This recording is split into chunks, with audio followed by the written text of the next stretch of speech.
Did you go for a coup? I don't remember. I know. I'll tell you, we caught him cold. It's about time that something happens, okay? It's about time that something happens. It's enough. We got plenty of information on these crooks. Bunch of crooks. Thing like that's never happened in the history of our country, and it's about time that something happens.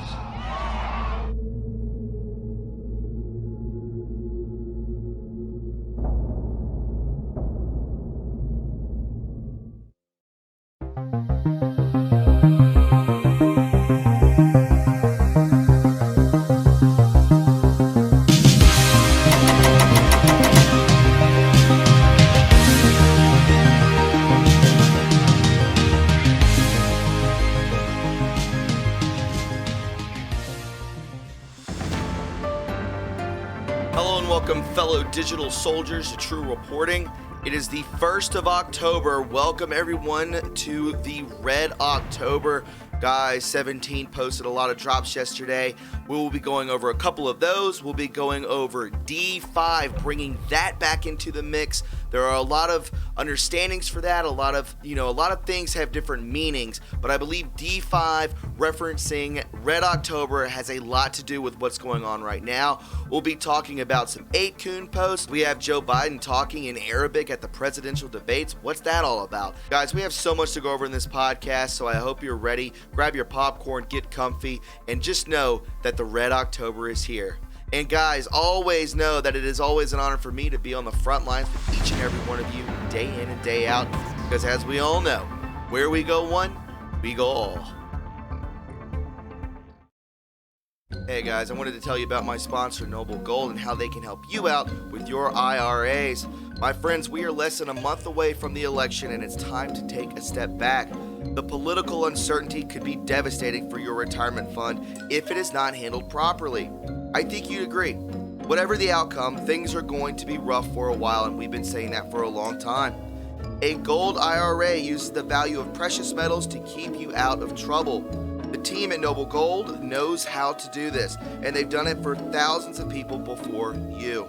And if you need an extra reason to jump on this, Noble Gold is gifting a 10-ounce solid gold American Eagle proof coin with every qualifying IRA or 401k plan rollover going through October, guys. So grab the phone and give them a call at 877-646-5347. Again, my friends, that is 877-646-5347. I can promise you they take care of True Reporting, and they'll take care of you and your IRA and your retirement plan. So always go with Noble Gold. You won't regret it, my friends, and I really hope you enjoy today's podcast.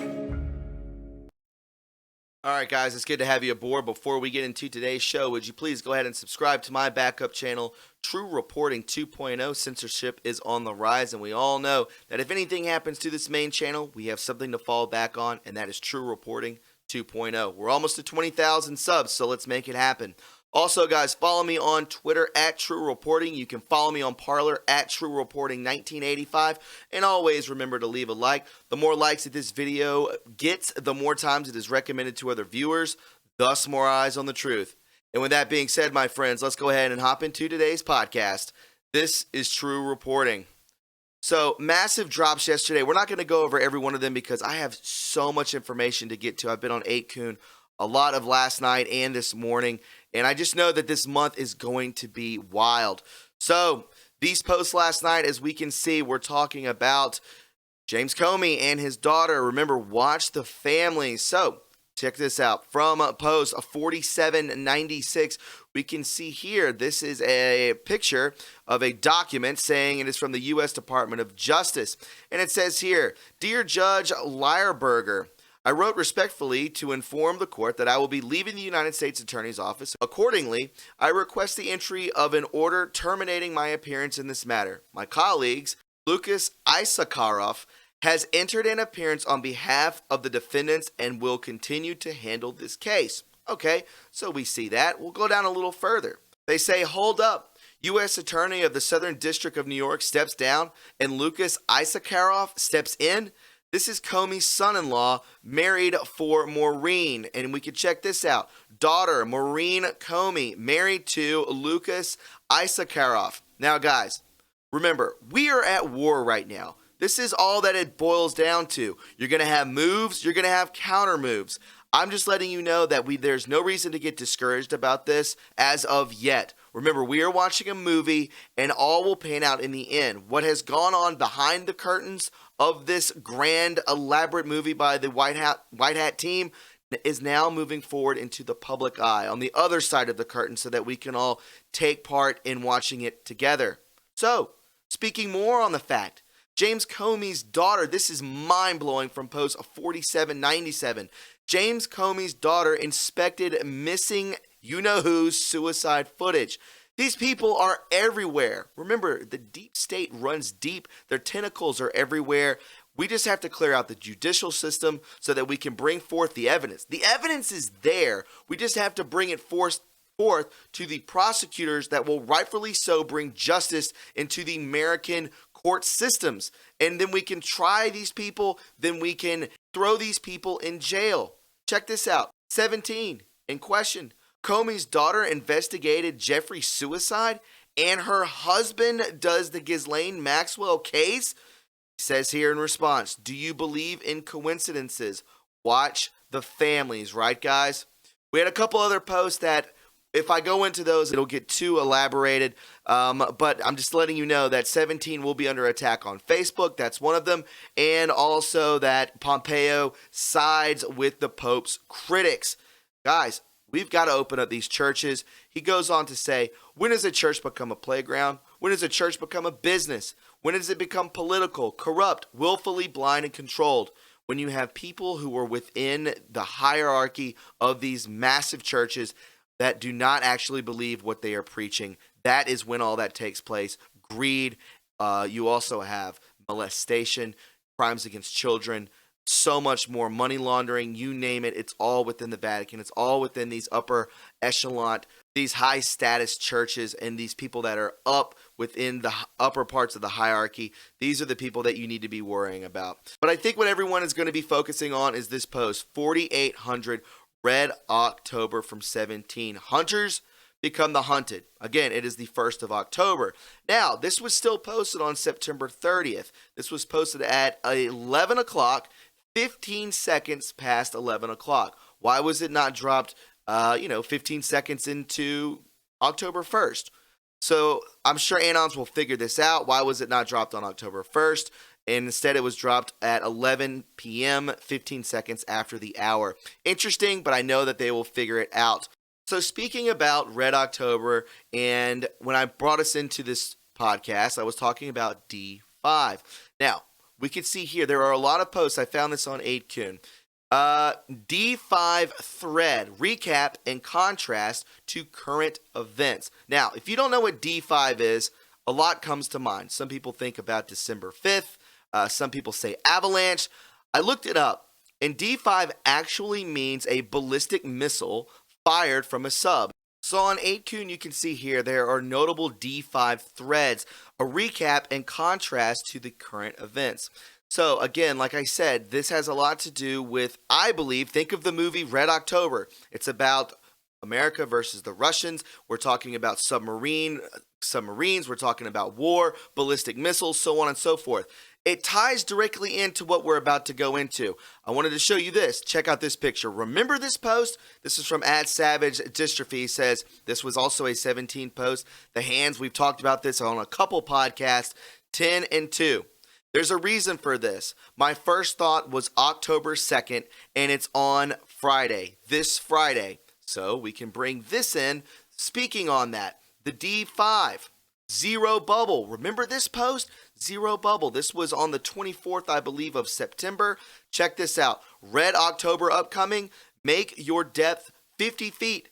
Zero bubble.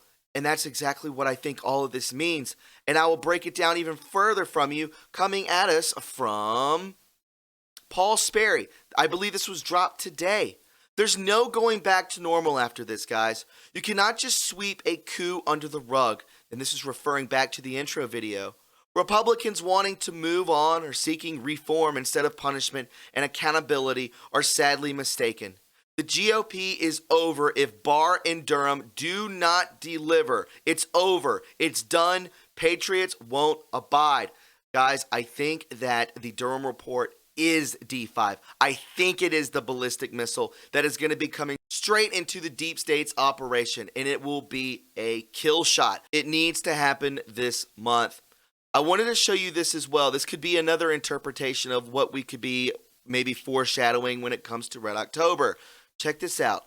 Maybe Red China, right? Red October outside of the kill box down here, as you can see. Red October, could they be talking about China as well?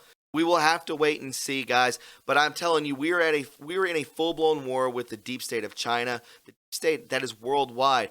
But again, they released the virus on us. I believe that that was a 100% attack, not from President Xi, but from their deep state. Remember, it didn't touch hardly any bit of China, but it was released onto the entire United States of America, Europe, elsewhere. Remember, they weren't affected that much in all of this. Could it be that we go to war with them behind the scenes? Possibly so. I'm not saying boots on the ground, nothing like that. But could a Red October D5 be meaningful in this way as well, going up against China? It could be. Remember, it's not Russia, Russia, Russia. It's China, China, China. Remember, these deep state goons that are in America, Comey, Biden, the Obamas, Clintons, Lisa Page, Peter Strzok, Brennan Clapper, you name it, all have ties to China. They get money from China. They sold our country out to China, not Russia. So, could be something, could be not, but it's always worth looking into. So falling back into this D5 thread and recaps on current events, we can see this. Stand down and stand by. Stand down. How the Obama team blew the response to the Russia meddling. Michael Isikoff and David Corn on March 9th, 2018. Remember, this was said in return to a question on the debate. Remember, Chris Wallace was asking President Trump, hey, do you denounce white supremacy? He says, he's talking about the Proud Boys. He's saying, I hope they stand down and stand by. Well, was this code? Could be. First, Brennan raised the problem of Russia's harassment of the U.S. diplomats, an especially pressing matter at Langley after an undercover CA officer had been beaten outside of the U.S. Embassy in Moscow 2 months earlier. Then Brennan turned to an even more sensitive issue, Russia's interference in the American election. Brennan was now aware that at least a year earlier, Russian hackers had began their cyber attack on the Democratic National Committee. That was not true. Remember, it was SR leaking all that information to WikiLeaks. We know you were doing this, Brennan said to the Russians. He pointed out that Americans would be enraged to find out Moscow was seeking to subvert the election. Remember, who got $3.5 million from the wife of a Moscow major player? Hunter Biden. That's who. It's all projection, guys. And that such an operation could backfire. Brennan warned Bortnikov that if Russia continued this information warfare, there would be a price to pay. He did not specify the consequences. Bortnikov, as Brennan expected, denied Russia was doing anything to influence the election. This was, he groused, Washington yet again scapegoating Moscow. Absolutely. Brennan repeated his warning. Once more, Bortnikov claimed there was no Russian meddling, but he added he would inform Russian President Vladimir Putin of Brennan's comments. Remember, how does this tie in to current events today? D5. This was the first several warnings that Obama administration would send to Moscow. Remember, who has ties to Moscow? Hunter Biden does. But the question of how forcefully to respond would soon divide the White House staff, pitting the National Security Council's top analysts for Russia and cyber issues against senior policymakers within the administration.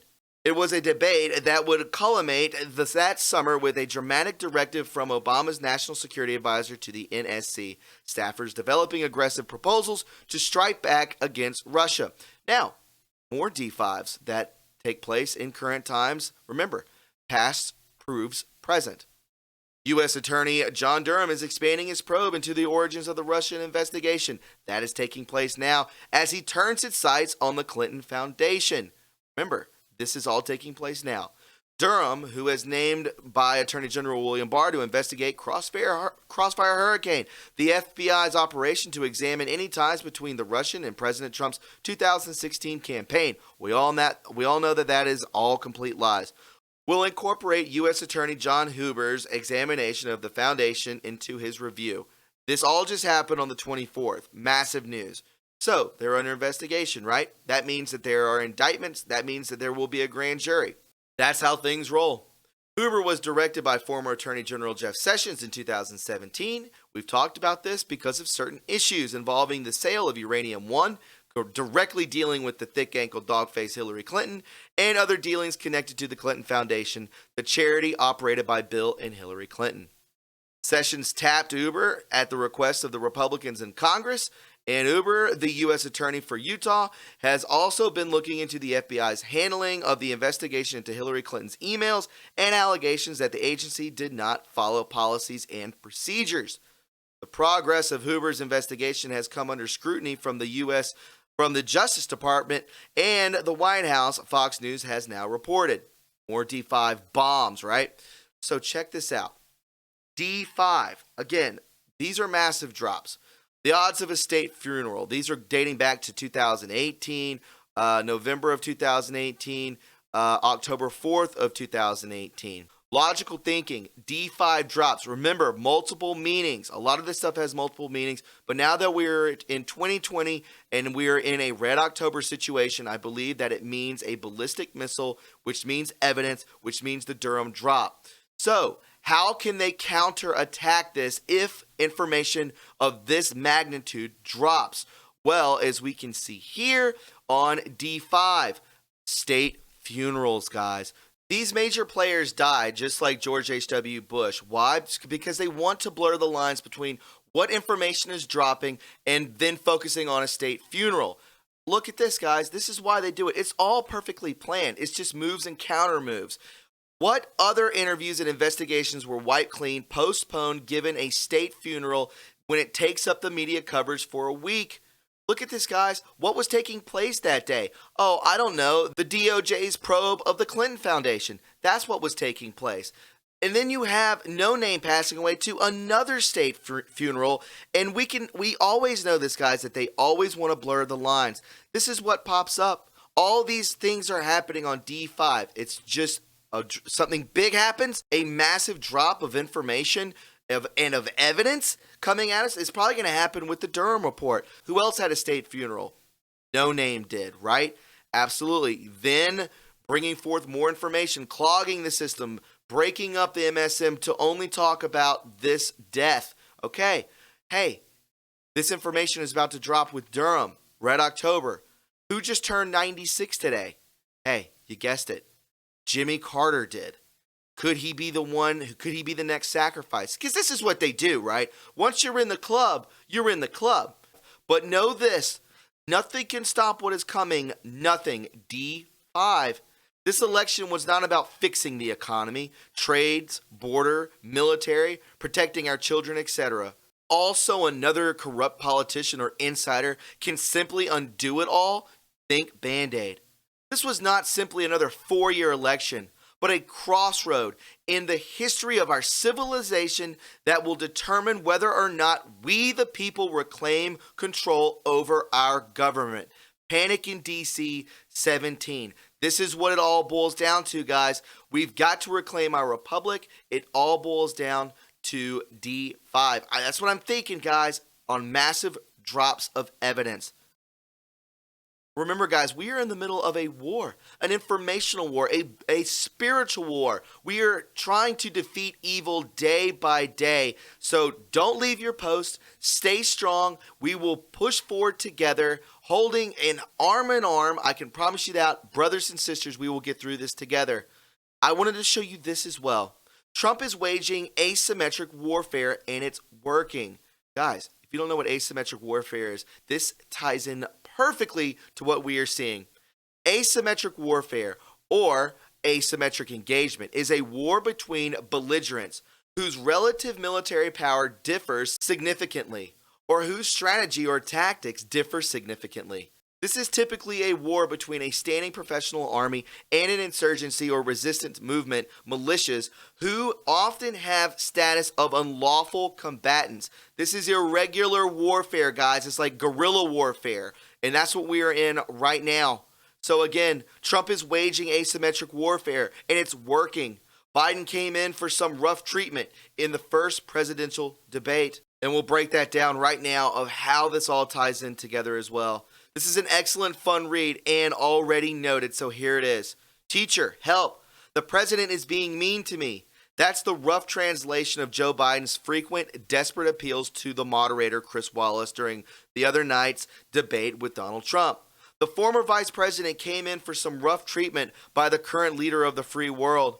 From the starting shot, President Trump was on the front foot, peppering Biden with a flurry of verbal blows, taunts, accusations, barbed criticism for Biden, declarations of sublime political skill, triumph against long odds, and exemplary selflessness for himself. Biden didn't know what hit him, but he should have, and so should have his advisors and debate coaches. This is Trump's style. Trump is a street fighter waging asymmetric warfare against a traditional foe who was reviewing the rules of engagement and consulting the lawyers back at headquarters before doing anything. And all the while, he's getting pummeled. Idealists will say that it wasn't very presidential, that they didn't dig into policy and educate the American people. Where was the dignity? Welcome to the electoral politics. It's always been thus. Founding father John Adams delighted in calling fellow founder Alexander Hamilton the bastard brat of a Scotch peddler. Adams himself came in for some similar treatment during the election of 1800 when he was called an hermaphrodite reportedly at the behest of Thomas Jefferson. Again, guys, we didn't get any of this last night, but there was another debate next week, so keep your fingers crossed. One of the most interesting and telling exchanges came about an hour into the debate. In some ways, each man showed himself in his purest form. Joe Biden delivered what was very obviously a well-rehearsed, set-piece attack on President Trump. You could see the wind-up, like a boxer pulling his arm way back, fists clenched, preparing to deliver the knockout blow. Biden started by repeating the accusations that Trump disrespectfully criticizes the military, calling them losers and suckers. The story has been debunked repeatedly by multiple sources, including those hostile to the president like John Bolton. But it's part of the Biden campaign strategy. So he levels the accusations and then begins to eulogize his son, Beau Biden, who served in Iraq and later died of brain cancer. This makes it all personal to Joe, you see. He's defending his dead son against a mythical slander from the bad orange man. Biden even points a finger at Trump. My son is not a loser. Trauma mining to score points in a debate in a desperately cynical piece of political theater. But I suppose they calculated that if it works with you to become president. I'll pass, thanks. It was pure Biden, scripted, saccharine, playing by the rules of a game that has long since ended. In case you think I'm too cynical, that surely this couldn't have been orchestrated, Joe Biden's official Twitter account posted a photo of Joe and Beau with the caption, Beau was not a loser, just as the debate ended. Remember, this is all theatrics. And just so, Trump, he looked at his podium and quietly, respectfully asked which son Biden was talking about. Of course he knew, but he played the game forcing Biden to respond, Beau. Oh, he in quote says, I didn't know him. I know Hunter, though. Trump was agile, aggressive, and vigorous. And then he listed the accusations against Hunter. He took $1.5 billion investments from China into the fledgling investment company he ran with John Kerry's son. While his father was vice president and en route to China, he received $3.5 million from the mayor of Moscow. He had a sinecure from the Ukrainian energy company while his father was Obama's point man on Ukraine policy. Hunter had no experience in business, let alone the energy business. It was as sweet a move as I have ever seen. The knockout punch was coming with all the force Joe Biden could muster, and Trump simply sidestepped and counterpunched. It was an impressive display of natural and animal cunning. It could make the difference in the election. Trump was agile, aggressive, and vigorous, taking what he wanted when he wanted it. This offends some people's sensibilities. He's transgressive. He doesn't play according to the rules, but for others, that's part of the appeal. It's no secret that the ruling class in America despises the country class.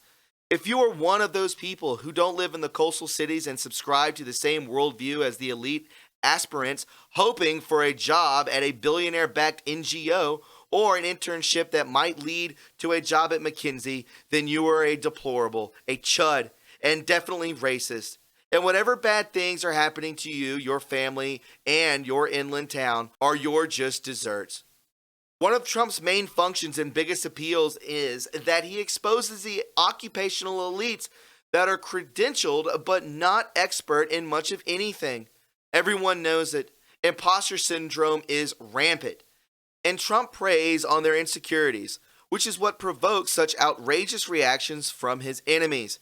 But a lot of Americans who live in the interior of America and get unglamorous jobs at slowly declining wages raise their families wanting nothing more than to be left alone by the credentialed but unaccomplished strivers who hate them.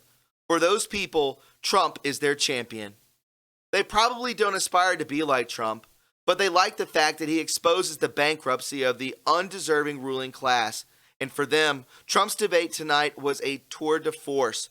It was aggressive. It was funny. He said the quiet part out loud. He broke the rules in public that are normally only broken in private. That won him the election in 2016. It won him the debate last night, and it might just get him reelected in November. Finally, guys, I wanted to touch base more on Biden and what he said. I don't think a lot of people understood him, but I'm going to bring it forth to you right now. Biden's debate use of Arabic phrase sparks conversation among Muslims. Guys, these people don't worship God. They worship deities. They worship Allah. They worship so many false gods. It's unbelievable. But, this is what they do. They are not for church. They are not for humanity. They are for themselves, greed, lust, and power. That's all. Former Vice President Joe Biden on Tuesday used a bit of Arabic slang that piqued the interest of Muslims on Twitter. Biden, during the crosstalk with President Trump about his taxes, said the word inshallah, which means God willing. But the word more commonly is used as a sarcastic remark to indicate lack of faith in something happening. In this case, Trump releasing his tax returns. Because it was difficult to discern exactly what Biden was saying, many people at first wondered if the former president had said something else. The Biden campaign, however, confirmed to NPR that he did say inshallah. Biden has used the word at least once before during a February event. Remember, these people are so close to the MB. You know what I'm talking about. They are the enemy, and he's basically showing sides with them. Wahaja Ali, a contributing op-ed writer for the New York Times, who in 2016 wrote about the word for his publication, tweeting, saying inshallah doesn't make you Muslim. In reference to Biden's use on the debate stage, Tamar El-Gashabi, a former Middle East correspondent at the Washington Post, said that it was kind of colonial and derogatory if you ask me. Other observers were more upbeat. Hamed Al-Aziz, an immigration reporter at BuzzFeed, dubbed the moment historic in a viral tweet. Think about this, guys. He doesn't even want to say anything pro-God. He wants to say something pro-Islam, right? Check this out. A spokesperson for the Justice Democrats also referred positively to the reference on Twitter. The word also went viral in 2016 when a student was kicked off a plane for using it in a phone call. Guys, this is very strange. Why would he say that? You know what I mean? And this is what I'm talking about when he uses the term. Check it out. Will you tell us how much you paid in federal income taxes in 2016 and 2017? Millions of dollars. You paid millions of dollars? Millions of dollars, So yes. not 750? Millions of dollars, and you'll get to see it. And you'll get to see it. But let me just tell you. So you heard it right there. Joe Biden says, when are we going to get your tax returns? Inshallah, God willing. This is the God who he speaks to, is Allah? Give me a break. We are God-fearing Americans. We worship the one and only Jesus Christ, not Allah, a fallen God. I can promise you that. Look at the ties between all of these elite Democrats and the MB, the brotherhood of you-know-who. It all ties together. And ending off with this podcast, guys, I know it's been a long one, but check this out. What type of Satanist quote is this? More strangeness coming from Joe Biden. Take a listen. When the president seeks a second term, it is generally a referendum on his record.